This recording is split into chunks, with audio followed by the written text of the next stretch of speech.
รีวิวการเดินทางของทุกจักรที่จะไปเมืองอันนี้ออกจากน้ำยองไปเมืองพี่น้องทางรีวิวที่นี่กำลังอยู่น้ำยองปานะเหนือกับอยู่ระหว่างล่องพระบาทกับอันปานะเหนือทางเป็นพี่น้องฝากกดไลค์กดแชร์ติดตามซ่องยูทูบสีจันทร์บุญไซลาพี่น้อง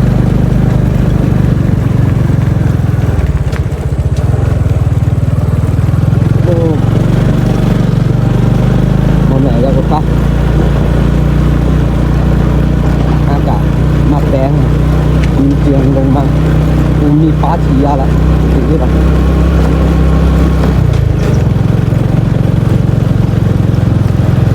ไม่มีฟ้าเกลออันบุ้งให้ล่างมาฟ้าเกลยิงเจียงกันมือว่านี่มานี่บ่เห็นบนนี้เจียงลงมานะนี่มือนี้นี่ก็น่าจะแมนคืนนี่แหละยิงเจียงลงมานะอันนี้ทางอยู่บ่อเกี่ยวเด้อในออกจากน้ำยองไปทางเมืองอันนี้ทางน้ำยองที่นี่อยู่ระหว่างปานะเหนือครับลองกระบาดที่ออกไปเมืองกดไลค์กดแชร์และติดตามแดว่าทางเมืองสิเป็นจังได๋เนาะรีวิวเด้อมีแต่รีวิวซื่อๆเด้อ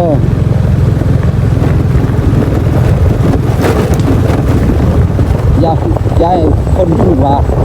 การเดินทางมันลำบากเท่าใดขนาด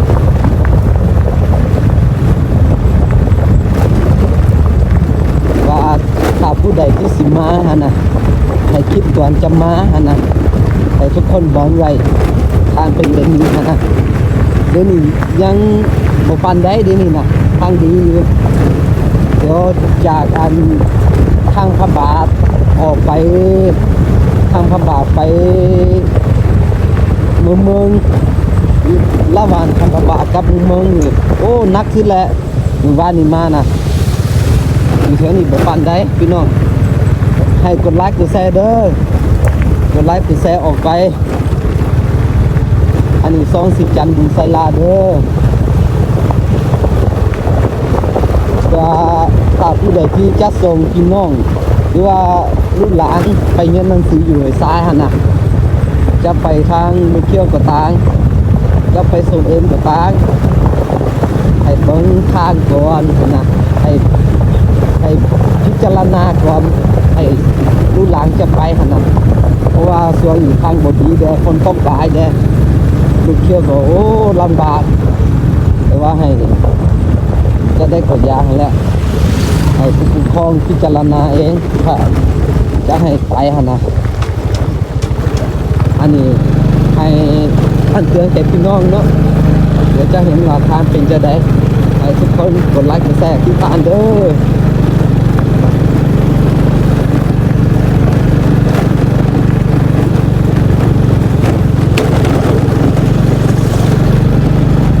แต่นี่มีมาหินแดงเนาะมีมาหินแดงทรายแดงแต่ก็นี่แดงออกกันเลยบ่ปานได้หั่นน่ะทางก็ดีอยู่นี่นะหมู่บ้านนี่โอ้นักสุดหมู่บ้านนี่นะออกอยู่ขึ้นอยู่เมืองนั่นน่ะออกเมืองมาเนี่ยประมาณ12 โมงมาออกอยู่ห้วยทราย8 โมง 9 โมง 10 โมงพุ่นแหละหมู่บ้านนี่มาฮอดน่ะมื้อนี้กลับไปเบิ่งว่าสิเป็นจังได๋เพราะว่ามื้อนี้แดดออกน่าจะ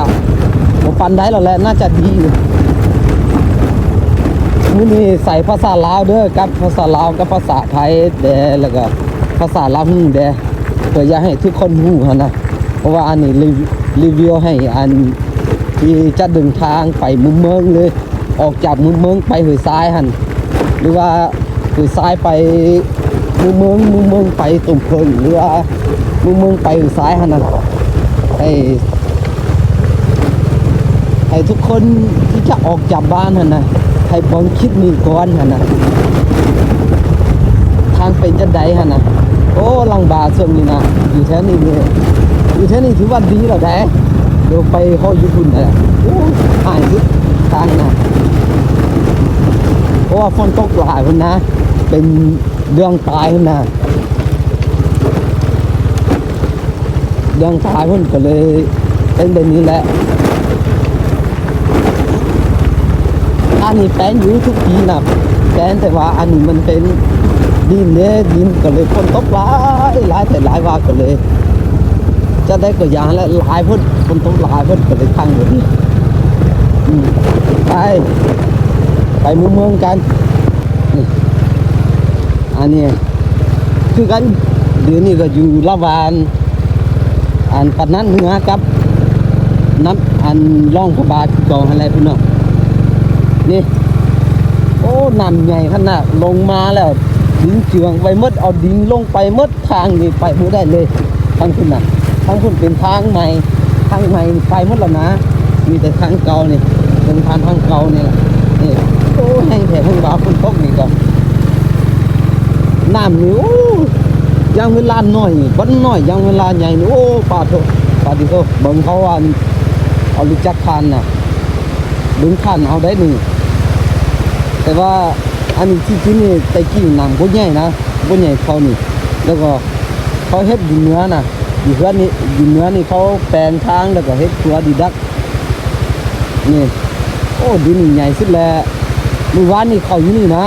ออกมาพี่น่ะรถแตกนี่พวกเลยนะรถแตกน่ะ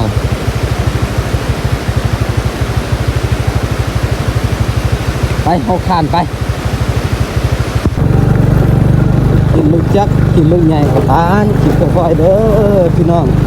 ขี่ค่อยๆเด้อแต่สุดขี่ไว้ละโอ้เกือบไปแล้วโอ้เดี๋ยวจะตู้แหว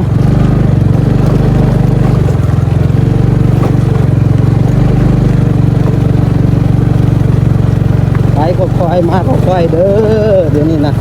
ทางบดีเด้อฝนตกแล้วก็น้ำไหลมีน้ำห้องเลยก็น้ำไหลลงไปกันเลยมีคนหลายขี่ค่อยๆแดงนิดหน่อยบางคนมีขี่ไว้เดือนลงอันตรายเนาะขี่ค่อยๆได้บ่ทางก็ดีกับบ่ปันได้อะไรดีนี่นะพอไปได้อยู่ขี่ค่อยๆได้ใช้สีมากอะค่อยๆไปค่อยๆมาค่อยๆเอาส่วนนะคนตกหลายเด้ก็เลยเป็นแบบนี้แหละ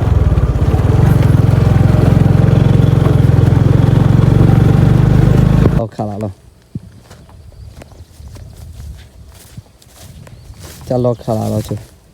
ลาฟูไม่ใช่เลยจะลอกขาละลาฟูอากาลposso mi lottare a mai na capine di dia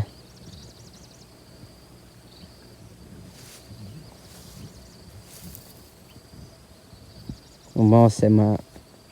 nga hi shi lo capine hi hi sa ho ve lo sa kha kho so ve lo sa che ho so ve long pha ba ho te pa lo Chalo tira ngasa.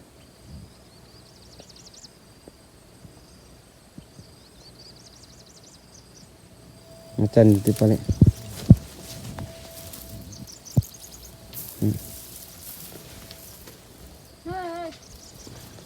Oi, so kue lo aja. Masa ap heavy cho hết. Mà heavy. Học khó khăn.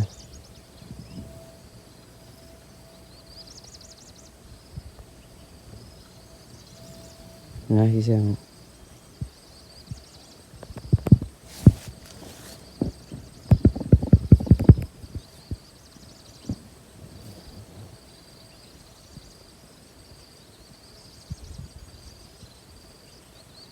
Yo bонนี่ก็ดินเจืองคือกันแต่บ่ฮอดทางเบิ่งให้เขาลงมาเลยฝนตกหลายก็เลยดินเจือง เดี๋ยวนี้อยู่รองพระบาทกับทำพระบาทจากรองพระบาทมาใกล้จะไปใกล้จะฮอกทำพระบาทแล้วดินเจือลงมาบนนี้นี่แต่ว่าไปได้อยู่พี่น้องบนนี้นะไปได้อยู่ที่นี่อยู่ระหว่างรองพระบาทกับทำพระบาท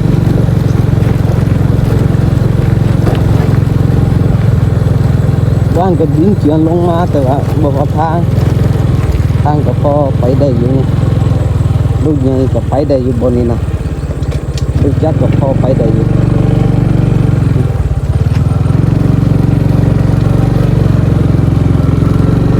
พอไปได้อยู่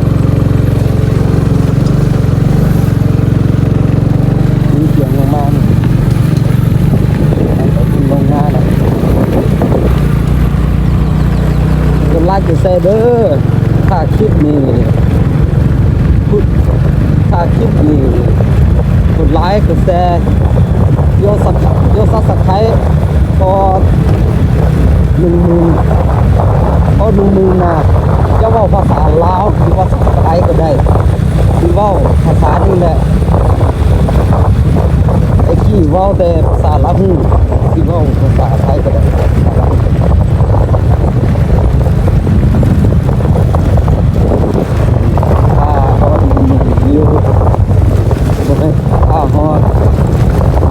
ซับสไครต์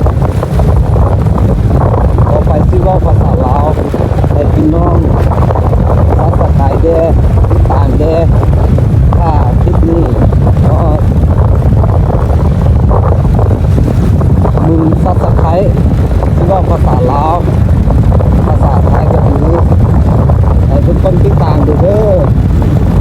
แต่ที่ว่าแต่ภาษาลาวนี่ว่าภาษาลาวเพิ่นว่าที่ต่างก็หลายบ่โยกยืนจะขึ้นบ่นะส่วนรายแต่ที่ต่างแดมีรีวิวทางไปเมืองไปทรายไปเมืองต้นเพิ่นไปเมืองไปต้นเพิ่นกับทรายพี่น้องรีวิวเด้อนี่ก็โอ้ดินเจืองคือกันนี่ไปได้อยู่แต่ไปได้อยู่ถ้าเจืองเบิ้ลนี่ลงมาก็คือว่าไปบ่ได้แล้วเด้นี่ลงมาผิดจุกันก็ไปบ่ได้ละเดี๋ยวนี้ไปได้อยู่มีแต่เบิ่งเดียวนี่ลุงใหญ่ก็ไปได้อยู่แต่ลุงใหญ่มัดติดอันคานอยู่โครงการนี่แหละนี่สูงเพิ่นเพราะว่ายังบ่ได้เอาออกช่วงนี้ฝนตกเด้นี่ตะกี้เฮ็ดแบบนี้ไว้นะเอามาถึงมาใส่ไว้นะครับแต่ว่าบ่ทางเพราะว่าฝนตกหลายพวกพี่น้องที่บนนี้ก็เชื่อโอ้แต่งมัดกว่านะสีมันก็แต่งมัดนะเอาเป็นสีมันนะไอ้ทองเป็นสีมันนะแต่งมัดบุยเลยนี่แต่งมัดก็เลยลงงานไปนี่ลำนั้นนี่อยู่ระหว่างรองพระบาทกับทางพระบาทไปทางนี้ดีอยู่บอลดิ้งจืดลงมาบอลนี่ดีอยู่เดี๋ยวนี้แล้วบอลห้องพุทธานี่ต้องเดินอยู่เด้อเพราะว่าอยากให้ทุกคนบอลบทดีนะอยากให้ว่าบอลได้บทดีถ้ามากอะว่าบอลหันบทดีก็เลยผู้ใหญ่ขี่ไว้ฮะนะถ้าคุณเป็นนี่ก็บอลได้ดีก็ขี่ไว้มาแล้วก็บอลได้บทดีก็ก็สาลงแล้วก็จับเบิ้งฮะนะสาลงก็บ่อันตรายเนาะลูกจักรกับยางเนี่ยสาเนี่ยยังเวลาลงก็เจ็บลูกจักรเนี่ยลงใหญ่ก็ยังเวลาพลักก็ไปไกลฮะนะก็เลยรีวิวเนี่ยบอลดีเนี่ยบอลรีวิวนะเพราะว่ายายทุกคนว่าบอลได้บทดีฮะนะจุดใดจุดใดที่ยิงเฉียงลงมาจุดใดที่บทดีรีวิวแต่บอลแล้วอ้าวไปต่อ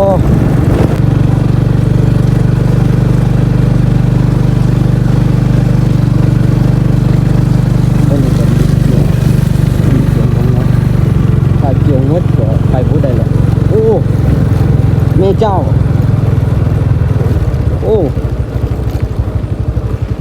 อยู่แข้ง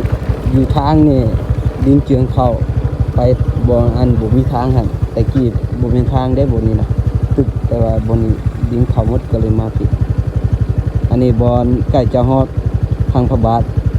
อยู่ระหว่างรองพระบาทกับทางพระบาทอยู่ระหว่างทางพระบาทกับอันนำคันลือ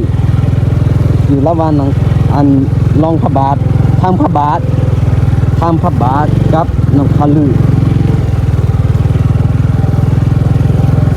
ทำพระบาทกันนะคือลือเด้ออยู่ถึงการนี่แหละระหว่างนี่แหละโอ้เห็น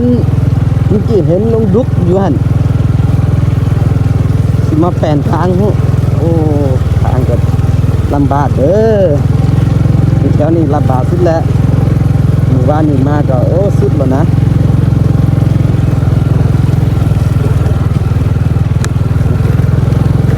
แต่ว่าบ้านบนได้บ้านบนก็งามจริงนะ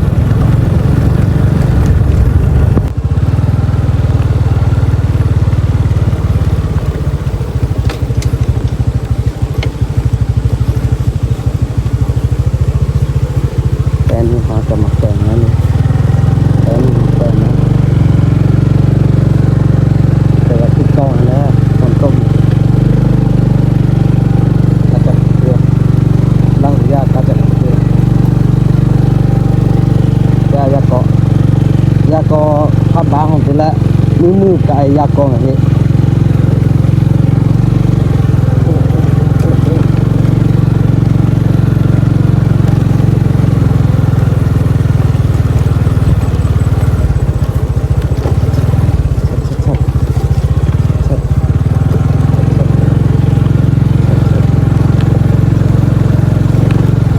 แถวอัน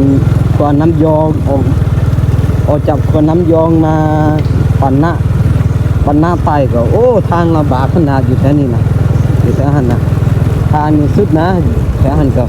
มือว่านนี่ไอ้กับห้องไปนี่มีหลังคนหนึ่งปล่อยป้าอยู่หันนะเราบุ้งเลยป้าตกอยู่หันนะน้องคนหนึ่งตกอยู่หันก็เลยไอ้บุ้งก็เลยไปห้องอยู่หุ่นอยู่อันคนนั้นยองหุ่นแล้วกลับมาเอาน้องเพราะว่าน้องอันขึ้นดอยขึ้นดอยแล้วก็ขึ้นบ่ได้น้องผู้นึงเราลงลงไปแล้วก็พ่อก็บุ้งโอ้พ่อบุ้งก็เลยโอ้ป้าอยู่หันแล้วดูห้องแถวห้องว่าก็ป้าอยู่หันแล้วบุ้งยังแล้วไปห้องอยู่คนนั้นยองทางดีนะแต่ว่าเลี้ยวกลับไปขึ้นบ่เห็นว่ะเลี้ยวกลับไปขึ้นบ่เห็นเลยกลับมาอีกกลับมาฮักลูกอีกพอดีน้องไปแล้วก็เห็นอยู่หันก็เลยนำไปพ่อนบ่ฮอดประมาณ15แม่พก15แม่16 17แม่พวกพอกลับมาทางก็ประมาณนี้แหละพี่น้องพอไปได้อยู่ช่วงนี้นะหมู่บ้านนี่โอ้ฝนตกแดดฝนอ่อยแดดก็เลยทางระบาดหมู่บ้านนี่นะสุดเลยหมู่บ้านนี่นะมื้อนี้ดีแล้วแดดออกแล้วก็ดีแล้วแดดออกนี่ดีอยู่นะ แต่ว่าตอนฝนตกนี่โอ้ทางนี่สุดแล้วทางน่ะฝนตกน่ะเพราะว่าดินเด้อันนี้นะหมู่บ้านนี่บนนี้ขึ้นบ่ได้แต่ว่าเห็นมื้อนี้มาแปลนเรานี่แปลนเราแต่ว่าคือเก่าอะไรลุงใหญ่มามันดินยังบ่แน่นเนาะดินยังบ่แน่นกันเลยพุ่งออกไปหมดน่ะดูพวกมาอยู่อะไรพวกขับอยู่เหรอ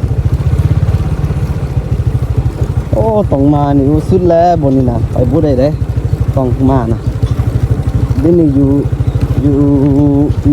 ยู่ระหว่างทางพระบาทกับอันลำคาลือใกล้จะห้องแล้วลงดอยนี่ก็ฮอดแล้วนะคาลือนะบางนี่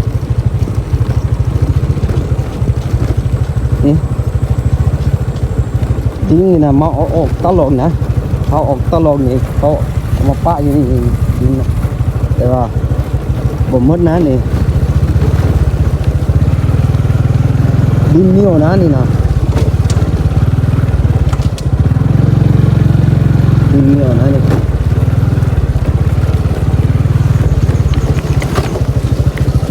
โอ้โอ้โอ้โอ้เดือนลงเว้ยพี่น้องโอ้โอ้ได้ทุกคนได้เห็นโอ้เดือนลง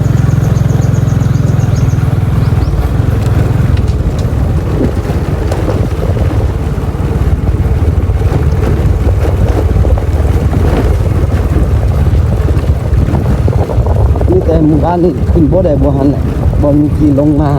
บ่หันนี่ขึ้นบ่ได้นะหมู่บ้านนี่นะฝนตกแล้วก็ตกบ่ตกปานใดหมู่บ้านนี่นะ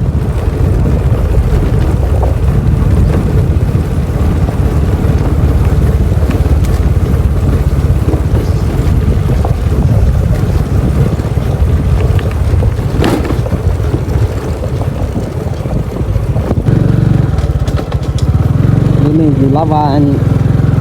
น้ำคันลือกับผู้หินกำลังสีไปผู้หินกายมาแล้วน้ำคันลือนะ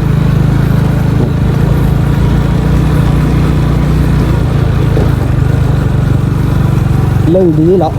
ทานนะไปได้หรอกมือว่านนี่บดีนะมือนี่เรื่องดีหรอกเดี๋ยวออกมือว่านนี่ก็ตอนแรกมานี่เดี๋ยวออกมือนี่ก็เดี๋ยวออกมือก็เลยดีหรอกไปได้หรอกไปได้มาได้หรอก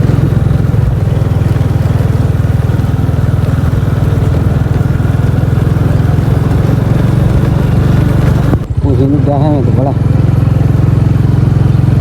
กับผู้หินที่ปลาลาลูลาปลาลาลูได้หรอได้จะหอดผู้หินละอันนี้ประเขตของผู้หินชายแดนผู้หินครับ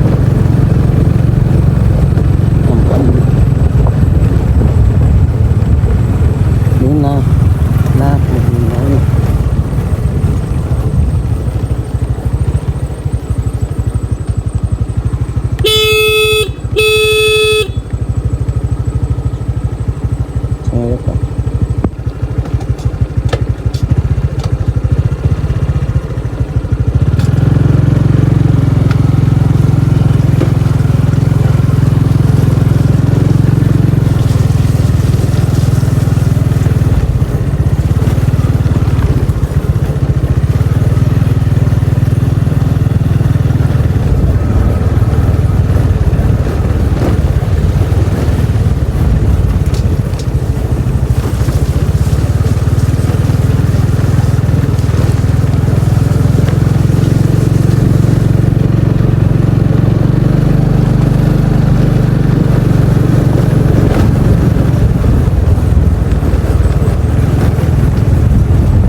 ระหว่างจีนกับน้ำคาสองจีนมาละน้ำข้าวลักหัวกะคากะที่อยาก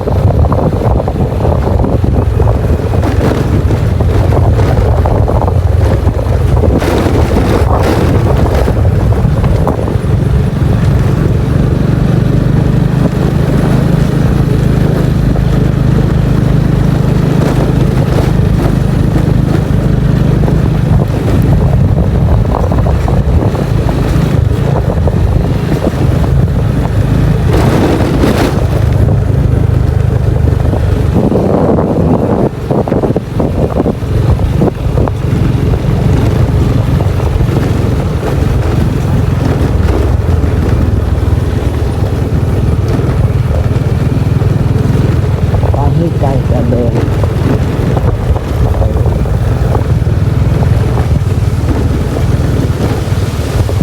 อยู่ระหว่างน้ำค้ากับขุนค้า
ล้จะหอบพาละขึ้นดอยนี่ก็พอส่งกล้วยแล้วก็เขาไปปลูกขาละมือว่านนี่เห็นที่นี่ลูกวิโก้3 อัน 2 ประตูหันวิโก้2 ประตูหันขายนี่ขึ้นบ่ได้แล้วก็นี่ตัวที่2ขึ้นมาเนี่ยขายอยู่นะขายอยู่ของเนี่ยขึ้นบ่ได้นั่นนี่ขายอยู่เนี่ยลงกันนี่แหละ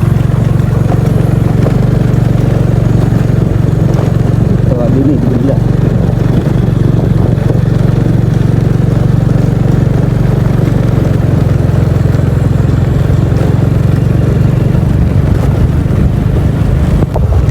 อยู่ระหว่างกุมภาครับอาคาครับคือทางเก่าอยู่ระหว่างคือทางเก่าครับกุมภาคือทางเก่าแล้วกุมภาอยู่ระหว่างนี่แหละทางเป็นเลยปุ๊บนี่ทางดีอยู่แต่ออกมือนึงก็ดีวัดละนายผ่านเนี่ยออกมาเนี่ยสุดเลย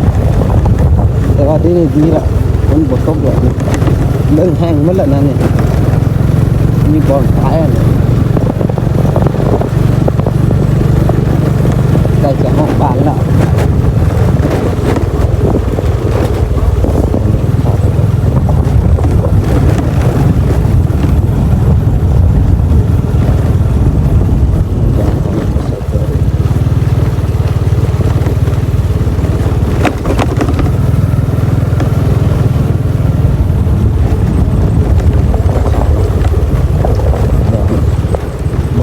เลยยานเอาเลยยิงเป้าเขาเลย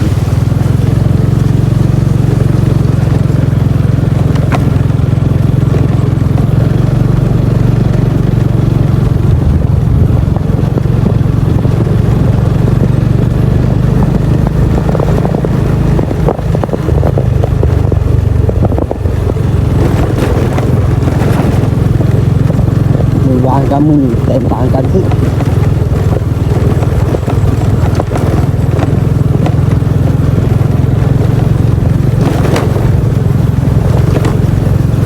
ฟ้ากันดีเลย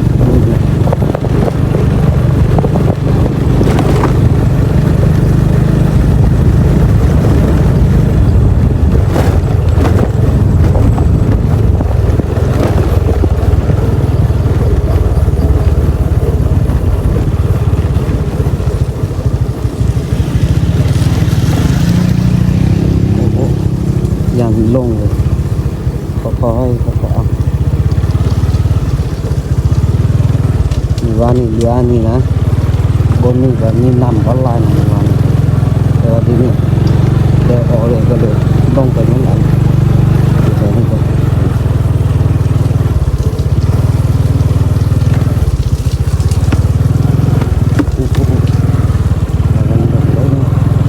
ลองแล้วเนาะซ่า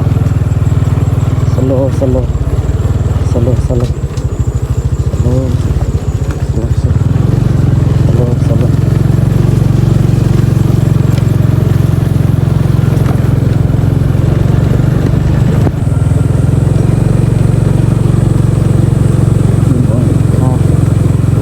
ใกล้จะห้องอีกทาง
ใกล้จะห่อหวยทานแล้ว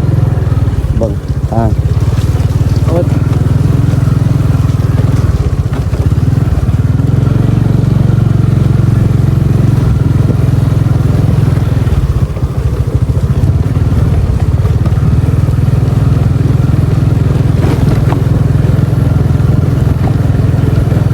แล้วก็ครับคือทารุโกกาใช่ไหมงะโอ้โอ้ออกมาแต่12 โมงใกล้จะห่อบ้านแล้วโอ้5 โมงแล้วออกมาแต่2 โมงที่นี่ก็5 โมงแล้วอย่าพอลงเลยอย่างนี้ทางไป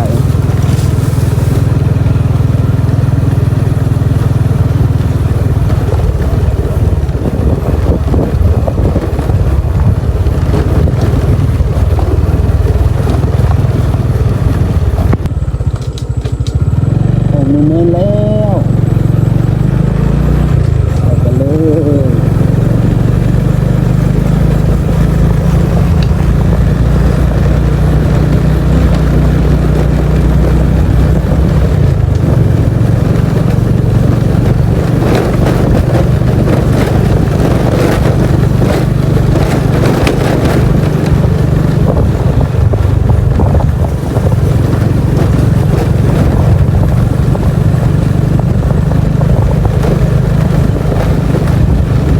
ทำรถได้ไหม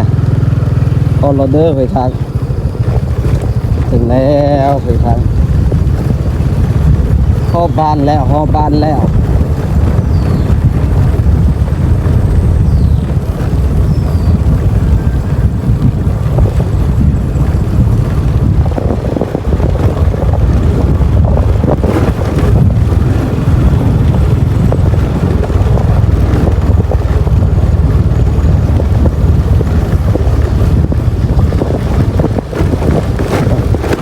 เข้าบ้านเฮ้ย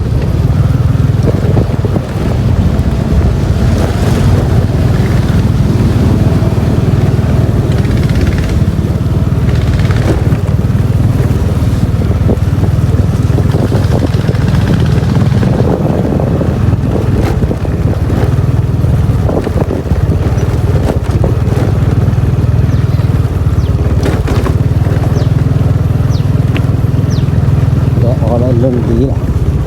เดี๋ยวออกลงดีละมาลงดีละ